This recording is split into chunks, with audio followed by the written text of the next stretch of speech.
नमस्कार, मैं प्रियंका स्वागत करती हूँ आप सभी का हमारे चैनल एमपी खबर पर। चलिए शुरू करते हैं आज की ताज़ा बुलेटिन, लेकिन उससे पहले आप हमारे चैनल को सब्सक्राइब कर लें ताकि मध्य प्रदेश के पूरे दिन की ताज़ा अपडेट्स आपको एक ही वीडियो में सबसे पहले मिल जाए। सबसे पहले हम आज नजर डालेंगे आज के हेडलाइंस पर। एमपी में हुआ बड़ा फेरबदल, 14 आईएएस अधिकारियों का ट्रांसफर, 5 कलेक्टर बदले। एमपी के 16 एसएएस अफसरों को आईएएस में मिला प्रमोशन। गौशालाओं को आत्मनिर्भर बनाने पर जोर, सीएम बोले देसी नस्ल के गोपालन को मिलेगा बड़ा बढ़ावा। गौशालाएं अर्थव्यवस्था में बन सकती है नई ताकत। देश की पहली ईवी पॉलिसी लाने वाला बना एमपी, सीएम बोले जलवायु संकट का सटीक इलाज। इलेक्ट्रिक वाहन संवर्धन बोर्ड का किया जाएगा गठन। ईवी और ईवी संबंधित पाठ्यक्रम होंगे शुरू। एनडीएसए के विशेषज्ञ टीम ने डैम का किया संयुक्त निरीक्षण। डैम की संरक्षण और सुरक्षा में किसी तरह की कोई समस्या नहीं। भव्य विसर्जन जुलूस इस बार पूरी तरह मौन रहा। धार्मिक आयोजनों पर सख्ती नहीं है ठीक। किराएदार से लेकर लॉज मेहमानों तक की डिटेल होगी अब दर्ज। फर्जी पावर अटॉर्नी के आधार पर जमीन में धोखाधड़ी का हुआ खुलासा। इंजीनियर के घर सत्यनारायण कथा का अनोखा आमंत्रण। बाघ ने युवक पर किया हमला, पुलिस पर नजर आया गुंडों का खौफ। चूहों ने कुतर दी मासूम की उंगलियां, हुई मौत। इंदौर की सड़कों पर गड्ढे ही गड्ढे, मेयर नाराज। एक्ट्रेस काजल अग्रवाल की मौत की खबर निकली झूठी। रोहित आधी रात में अस्पताल पहुंचे, फैंस की बढ़ी चिंता। भारत में पहली बार सोना 1,10,000 रुपए के पार। मार्क जुकरबर्ग की बड़ी योजना। सोशल मीडिया पर क्वेश्चन पेपर शेयर किया तो खैर नहीं। जीएसटी कटौती से सस्ती हुई लग्जरी कारें। 9 सितंबर को मनाया जाता है अंतर्राष्ट्रीय शिक्षा संरक्षण दिवस। चलिए अब खबरों को विस्तार से समझते हैं। एमपी में हुआ बड़ा फेरबदल, 14 आईएएस अधिकारियों का ट्रांसफर, 5 कलेक्टर बदले। आपको बता दें कि मध्य प्रदेश सरकार ने सोमवार की देर रात प्रशासनिक सेवा में बड़ा फेरबदल किया है। रात में एमपी के 14 आईएएस अफसरों का तबादला कर दिया गया है। नए ड्यूटी पर तैनात हुए अफसरों की लिस्ट भी जारी हो गई है।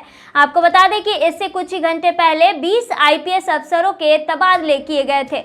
सामान्य प्रशासन विभाग के आदेश के अनुसार 5 जिलों के कलेक्टर बदल दिए गए हैं। आपको बता दें कि इनमें इंदौर, जबलपुर, कटनी, बड़वानी और आगर मालवा शामिल है। वहीं बढ़ते हैं दूसरी खबर की ओर। एमपी के 16 एसएएस अफसरों को आईएएस में मिला प्रमोशन। मध्य प्रदेश के 16 राज्य प्रशासनिक सेवा अफसरों को भारतीय प्रशासनिक सेवा में प्रमोशन मिला है। केंद्रीय कार्मिक मंत्रालय ने वर्ष 2023 और 24 में खाली हुए आईएएस यानी आईएएस पदों के विरुद्ध यह अवार्ड जारी किया है। वर्ष 2023 और 2024 के प्रत्येक 8 अफसरों को इस अवसर पर राष्ट्रीय स्तर पर मान्यता मिली है। इस आदेश के साथ ही यह भी शर्त जोड़ी गई है कि यह नियुक्तियां मध्य प्रदेश सरकार बनाम कमल नागर और अन्य संबंधित प्रकरणों में जबलपुर हाईकोर्ट के अंतिम निर्णय पर निर्भर करेगी। वहीं बढ़ते हैं तीसरी खबर की ओर। गौशालाओं को आत्मनिर्भर बनाने पर जोर, सीएम बोले देसी नस्ल के गोपालन को मिलेगा बड़ा बढ़ावा। मुख्यमंत्री डॉक्टर मोहन यादव ने सोमवार को मंत्रालय में गौ संवर्धन बोर्ड की समीक्षा बैठक की। मुख्यमंत्री ने कहा कि आत्मनिर्भर गौशाला प्रदेश की अर्थव्यवस्था में महत्वपूर्ण योगदान दे सकती है। गौशालाएं गोबर, गोमूत्र और अपशिष्ट से धन अर्जित कर संपन्न बन सकती है। अतः स्वावलंबी गौशालाएं विकसित करने के लिए गौशालाओं में दुग्ध उत्पादों सहित गौमूत्र, गोबर आदि से निर्मित सामग्री के विक्रय की भी व्यवस्था विकसित की जाए। बढ़ते चौथी खबर की ओर। गौशालाएं अर्थव्यवस्था में बन सकती है नई ताकत। मुख्यमंत्री डॉक्टर मोहन यादव ने कहा कि आत्मनिर्भर गौशालाएं प्रदेश की अर्थव्यवस्था में नई ताकत बन सकती है। उन्होंने निर्देश दिया कि गौशालाओं में गोबर, गौमूत्र और दूध उत्पादों से आय के साधन विकसित किए जाए और सौर ऊर्जा उत्पादन जैसी पहल की जाए। साथ ही देसी नस्ल के गोपालन को बढ़ावा देने और पशु चिकित्सकों की संख्या बढ़ाने पर भी जोर दिया गया। बढ़ते पांचवी खबर की ओर। देश की पहली ईवी पॉलिसी लाने वाला बना एमपी, सीएम बोले जलवायु संकट का सटीक इलाज। मुख्यमंत्री डॉक्टर मोहन यादव ने कहा कि मध्य प्रदेश इलेक्ट्रिक वाहन परिवहन के भविष्य का प्रतिनिधित्व करने के लिए तैयार हो रहा है। इलेक्ट्रिक वाहन नीति बनाने वाला मध्य प्रदेश देश का पहला राज्य है। जलवायु परिवर्तन से लड़ने के वैश्विक जनादेश और प्रधानमंत्री नरेंद्र मोदी के नेतृत्व में देश के इलेक्ट्रिक वाहन निर्माण लक्ष्य को हासिल करना मध्य प्रदेश की प्राथमिकता है। बढ़ते छठे खबर की ओर, इलेक्ट्रिक वाहन संवर्धन बोर्ड का किया जाएगा गठन। मुख्यमंत्री डॉक्टर मोहन यादव ने कहा कि मध्य प्रदेश में जल्दी ही इलेक्ट्रिक वाहन संवर्धन बोर्ड का गठन किया जाएगा। यह अंतर विभागीय समन्वय सुनिश्चित करने और विभिन्न मुद्दों का समाधान निकालने के लिए जिम्मेदार होगा। मध्य प्रदेश को स्वच्छ ऊर्जा के उपयोग के आदर्श राज्य बनाने और इस क्षेत्र में उत्कृष्ट उदाहरण स्थापित करने के लिए प्रयास किए जा रहे हैं। बढ़ते हैं सातवें खबर की ओर, ईवी और ईवी संबंधित पाठ्यक्रम होंगे शुरू। मुख्यमंत्री डॉक्टर मोहन यादव ने कहा कि प्रदेश में ईवी उद्योग के लिए आवश्यक कौशल के साथ साथ कार्यबल तैयार करने के लिए भी नीति में इंजीनियरिंग कॉलेजों और ITI में ईवी और ईवी संबंधित पाठ्यक्रम भी शुरू किए जाएंगे। इसके अलावा भोपाल, इंदौर, ग्वालियर, जबलपुर और उज्जैन को ईवी मॉडल सिटी के रूप में स्थापित किया जाएगा। मध्य प्रदेश का लक्ष्य है कि 2070 तक भारत को अपने शून्य उत्सर्जन के लक्ष्य को प्राप्त करने में सहयोग करे और स्वयं को कार्बन उत्सर्जन में कमी लाने वाले राज्यों में पहला स्थान हासिल करे। बढ़ते हैं आठवें खबर की ओर, NDSA के विशेषज्ञ टीम ने डैम का किया संयुक्त निरीक्षण। मध्य प्रदेश सरकार ने स्पष्ट किया है कि नर्मदा नदी पर स्थित जबलपुर का बरगी डैम पूरी तरह से सुरक्षित है। यह बयान तब आया जब सोशल मीडिया पर एक वीडियो वायरल हुआ था जिसमें डैम से पानी रिसाव होने का दावा किया गया था। अतिरिक्त मुख्य सचिव डॉक्टर राजेश राजौरा ने बताया कि वायरल वीडियो के बाद केंद्रीय जल आयोग, ब्यूरो ऑफ डिजाइन और नेशनल डैम सेफ्टी अथॉरिटी के विशेषज्ञों की टीम ने डैम का संयुक्त निरीक्षण किया। बढ़ते हैं नौवें खबर की ओर, डैम की संरक्षण और सुरक्षा में किसी तरह की कोई समस्या नहीं। जबलपुर का बरगी डैम का निरीक्षण के बाद विशेषज्ञों ने तकनीकी जांच रिपोर्ट में डैम को पूरी तरह से सुरक्षित बताया। वहीं अधिकारियों का कहना है कि वायरल वीडियो से लोगों में भ्रम की स्थिति बनी थी, इसीलिए तत्काल जांच कराई गई। रिपोर्ट के अनुसार डैम की संरक्षण और सुरक्षा में किसी तरह की कोई भी समस्या नहीं है। बढ़ते हैं 10वें खबर की ओर, भव्य विसर्जन जुलूस इस बार पूरी तरह से मौन रहा। 10 दिनों तक परतल्ला के महाराजा के दरबार में गूंजते जयकारों और भक्ति गीतों के बीच जब बप्पा की विदाई का समय आया तो भक्तों के चेहरे निराशा से भर गए। हर साल गाजे बाजे और डीजे की धुन पर निकलने वाला भव्य विसर्जन जुलूस इस बार पूरी तरह मौन रहा।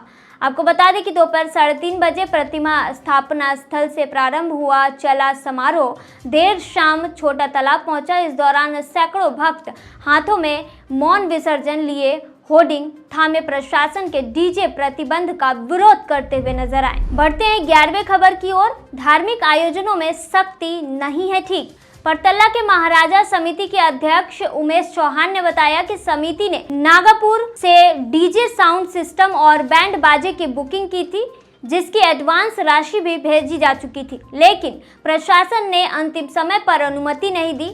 मजबूरन समिति को मौन विसर्जन करना पड़ा। चौहान ने कहा कि धार्मिक आयोजनों में आस्था जुड़ी होती है, पर आपको बता दें कि इस तरह की सख्ती बिल्कुल भी ठीक नहीं है। बढ़ते 12वें खबर की ओर, किराएदार से लेकर लॉज मेहमानों तक दर्ज होगी सारी डिटेल्स। भोपाल में किराएदार होटल और लॉज में रुकने वाले लोगों की जानकारी रजिस्टर में दर्ज कर संबंधित थाना या Madhya Pradesh police citizen portal पर देना अनिवार्य हो गया है। पुलिस आयुक्त भोपाल हरि नारायण चारी मिश्र ने भारतीय नागरिक सुरक्षा संहिता 2023 की धारा 163 के तहत प्रतिबंधनात्मक आदेश जारी किए हैं। आदेश के अनुसार शहर में किराएदार, होटल, लॉज, रिजॉर्ट, धर्मशाला और छात्रावासों में ठहरने वाले व्यक्तियों की पूरी जानकारी रजिस्टर में दर्ज कर संबंधित थाने या Madhya Pradesh police citizen portal पर देना अनिवार्य होगा। फर्जी पावर अटॉर्नी के आधार पर जमीन धोखाधड़ी का हुआ खुलासा। भोपाल में आर्थिक अपराध प्रकोष्ठ यानी EOW ने जमीन की फर्जी बिक्री पर बड़ा मामला पकड़ा है। आपको बता दें कि आरोपियों ने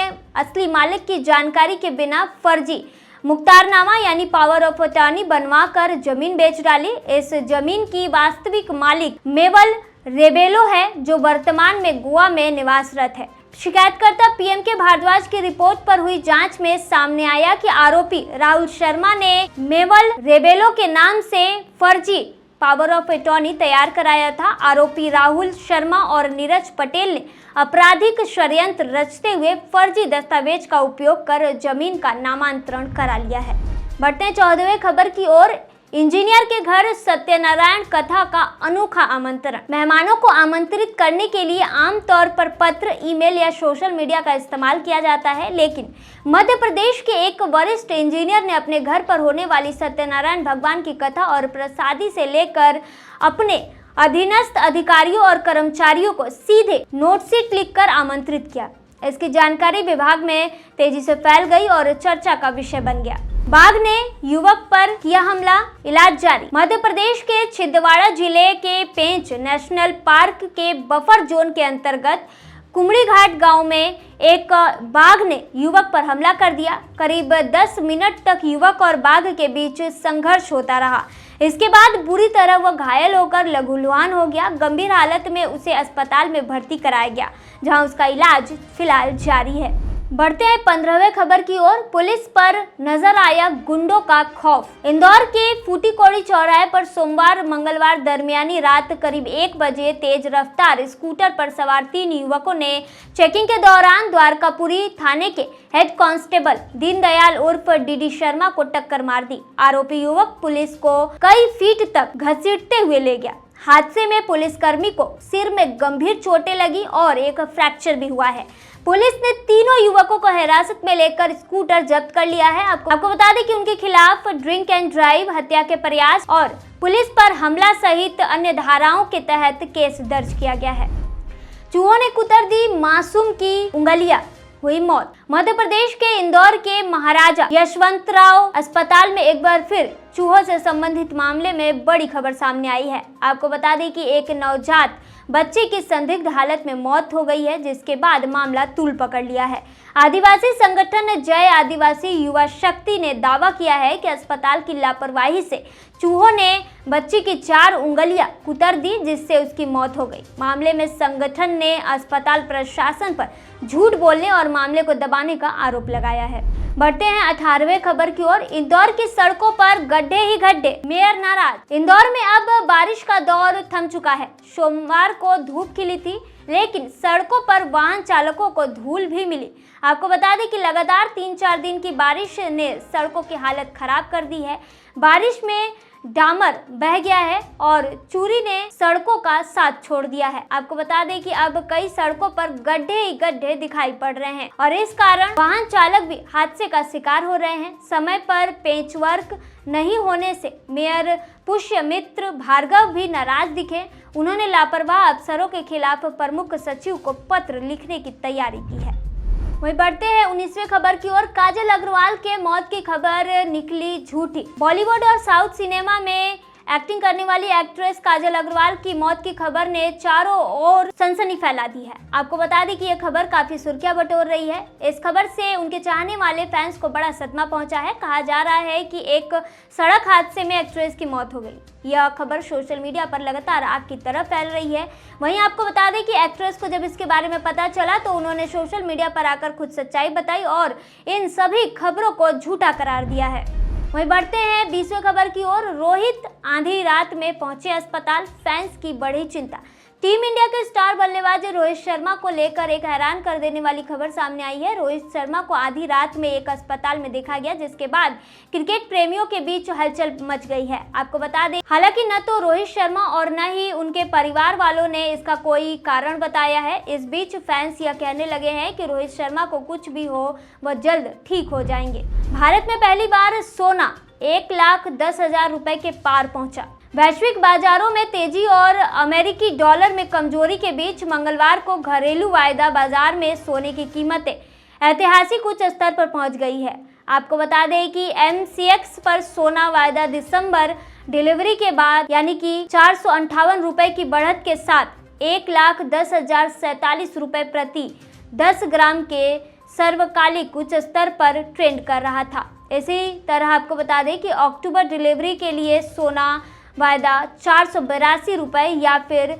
0.44% बढ़कर 1,09,000 रुपये प्रति 10 ग्राम के रिकॉर्ड पर उच्च स्तर तक पहुंच गया है। बढ़ते 22वीं खबर की ओर। मार्क जुकरबर्ग की बड़ी योजना। आज के डिजिटल दौर में आर्टिफिशियल इंटेलिजेंस सबसे बड़ी दौड़ बन चुकी है और मेटा अब इस गेम को और बड़ा बनाने जा रहा है। एक रिपोर्ट के मुताबिक मार्क जुकरबर्ग की कंपनी अमेरिका में कॉन्ट्रैक्टर्स को $55 प्रति घंटे तक का भुगतान कर रही है ताकि वे भारत जैसे देशों के लिए लोकल कल्चर और भाषा से जुड़े चैटबॉट बना सके। वहीं बढ़ते हैं 23वीं खबर की ओर। सोशल मीडिया पर क्वेश्चन पेपर शेयर किया तो अब खैर नहीं। एसएससी ने प्रतियोगी परीक्षाओं में पारदर्शिता बनाए रखने के लिए एक बड़ा कदम उठाया है। आयोग ने नोटिस जारी करते हुए कहा कि जो भी लोग या संस्थान वर्तमान में चल रही परीक्षाओं के प्रश्न पत्रों पर सोशल मीडिया पर चर्चा, विश्लेषण या फिर सामग्री साझा करेंगे, उनके खिलाफ कड़ी कार्रवाई होगी। आयोग के अनुसार यह गतिविधियां अब पूरी तरह प्रतिबंधित है और ऐसा करने वालों को जेल और भारी जुर्माना झेलना पड़ सकता है। बढ़ते हैं 24वीं खबर की ओर। जीएसटी कटौती से सस्ती हुई लग्जरी कार। भारत सरकार के जीएसटी 2.0 सुधारों ने ऑटोमोबाइल सेक्टर को नई रफ्तार दे दी है, जहां छोटी गाड़ियों पर भारी छूट मिल रही है। वहीं आपको बता दें कि लग्जरी कारों पर भी इसका असर साफ दिख रहा है। जीएसटी काउंसिल ने लग्जरी कारों पर टैक्स रेट को 45 से 50% घटाकर 40% कर दिया है। आपको बता दें कि इस बदलाव का फायदा अब सीधे ग्राहकों तक पहुंच रहा है। मर्सिडीज बेंज, ऑडी और BMW ने आधिकारिक तौर पर घोषणा की है कि वे इस टैक्स कटौती का पूरा लाभ कार खरीदारों को देंगे। नई दरें 22 सितंबर 2025 से लागू हो सकती है। वहीं बढ़ते हैं 25वीं खबर की ओर। आपको बता दें कि 9 सितंबर को मनाया जाता है अंतर्राष्ट्रीय शिक्षा संरक्षण दिवस। 9 सितंबर को पूरी दुनिया में अंतर्राष्ट्रीय शिक्षा संरक्षण दिवस मनाया जाता है। इसका उद्देश्य है युद्ध और हिंसा से प्रभावित इलाकों में स्कूलों और शिक्षकों की सुरक्षा सुनिश्चित करना। यूनेस्को और यूनिसेफ इस दिन देशों से अपील करते हैं कि हर बच्चे को सुरक्षित माहौल में शिक्षा पाने का अधिकार मिले। तो ये थी आज की ताज़ा बुलेटिन। ऐसे ही ताज़ा अपडेट्स के लिए हमारे चैनल पर बने रहिए। धन्यवाद।